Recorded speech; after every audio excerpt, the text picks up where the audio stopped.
In his time, in the mid-18th century, it was Adam Smith who first established, in a definitive way, what is it that the market economy does and why it is important to have market in order to achieve efficiency, particularly economies of large scale, but also exchange in general, and why we can't produce every good that we need. You know, when I got in the morning and shaved myself, I wouldn't think of making a razor for myself, and similarly I won't go and harvest coffee, which I like to use, and so on. So I think the fact of the matter is that there is people understood that there was something going on with the market, but they didn't quite know how it worked. And the insights were deep and profound in a way that even now is coming through. At the same time, there's a second lesson, which you can split into two. One is to say that the market is not a freestanding institution. You need many things. Markets couldn't emerge until you had stability of the ownership of rights, of contracts. And the important about the legality of contracts is that you have to rely on contracts for the market economy. But if every time you have to sue someone to get things done, it wouldn't work. There has to be a culture which is parasitic on the legal system. And that requires institutions, legal institutions, media, public knowledge, schooling, all kinds of things. Similarly, when the market economy operates, you need trust in each other. You have to have some kind of experience with dealing with each other. And that also requires a different kind of institutional relationship. On top of that, and that's the other side, and that is 2.2, if you like, is that the market economy not only is not a freestanding institution in the sense that it leans on other institutions, but also it never is complete in terms of what it can achieve. The other institutions are not only supporting the market economy, but they have to supplement it. There will be unemployment from time to time. People will be without income. There will be huge supply problems in public education, on which Smith talked extensively, or in public health care. These the market economy will not provide. And in America, which is perhaps the most successful market economy, still it spends more than any other country in the world, overall as well as per capita, but has healthcare achievement that puts it not at the top of the league, but like, 15, 20, something like that in terms of health achievement. You do need to supplement the market economy with healthcare. You need it for public education. You need it for income support, unemployment benefit. You need it pension arrangements. You need it all kinds of social security provision. And that requires other institutions to be developed to support the market economy, and to go beyond it, and sometimes to negate the market economy, and very importantly, to discipline the market economy. Smith discussed extensively how people whom we call prodigals and projectors can, because of their great love of making quick money, could lead the economy astray and lead to a crisis of the kind that we are seeing today.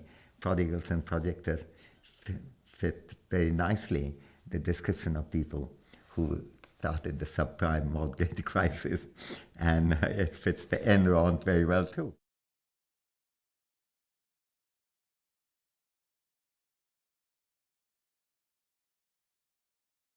The world that emerged out of the Second World War was full of problems, but it is full of understanding of how things go wrong. There were the Depression of the 1930s. There were the lack of provisions for healthcare for all. That was well understood. There was the wartime experience for countries like Britain was very important. For example, just to give one example, which in the days when I used to work on foods and famines was an important example for me to understand, that during the Second World War, Britain had a lower per capita availability of food than ever in recorded history. And yet, cases of undernourishment dramatically fell. The cases of severe undernourishment totally disappeared. Because that reduced amount of food was reaching people because of rationing system. People have entitlement to food. And that really meant that people couldn't, even in the time when food was quite plentiful around in the market, but couldn't afford to buy it, for the first time were entitled to buy it. So the beginning of the recovery after the war, late in the middle 40s, came the National Health Service. There came various other aspects of welfare state, including pension arrangements, unemployment benefits, and so on. Now, the market economy was therefore being supported by all these institutions in a big way, and huge educational expansion in which the government played a part. And we have to still remember that it's an expansion which was in many ways cut across the political divisions. So there was a kind of liberation in using market economy at the same time supporting the market economy with other institutions and supplementing it. That was, in some ways, if Smith had reason to rub his hand with pleasure, he would have certainly done that in the 50s and 60s and the 70s. But then things started moving beyond, and suddenly people got quite mad with the success. Somehow the lesson learned was that for the people who were taking decisions, that the market could do fine, thank you very much, we don't need any other support.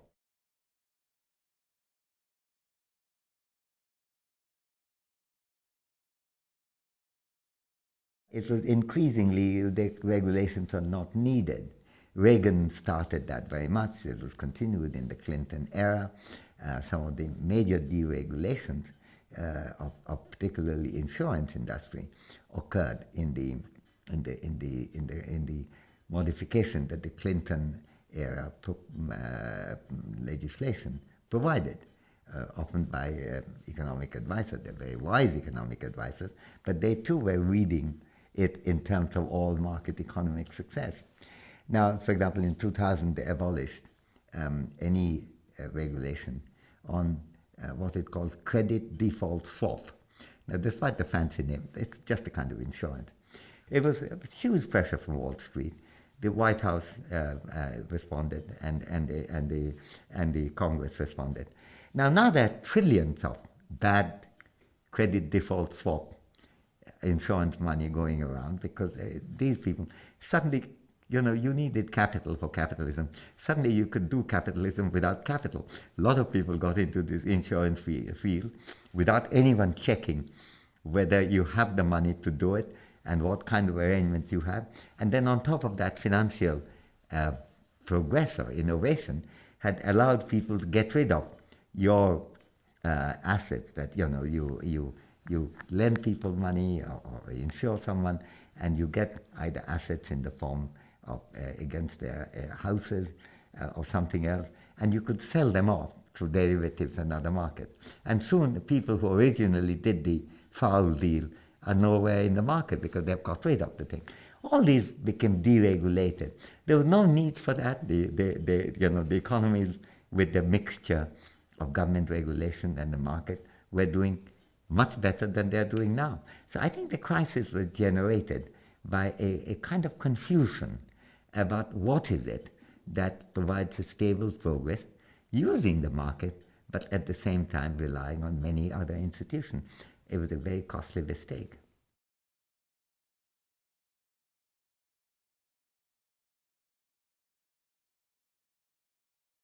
The total copybook case of that, of what not to do, is China.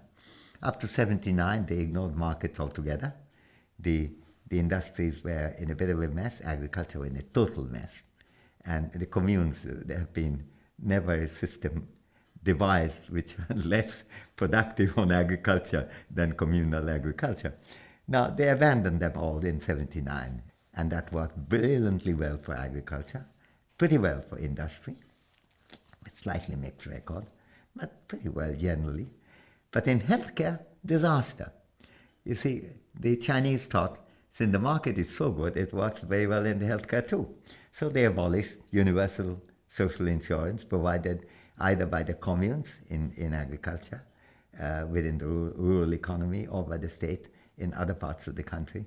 Communal agriculture did very little for agriculture, but did a hell of a good job for health because it gave a lot of money to healthcare, and everyone was automatically covered.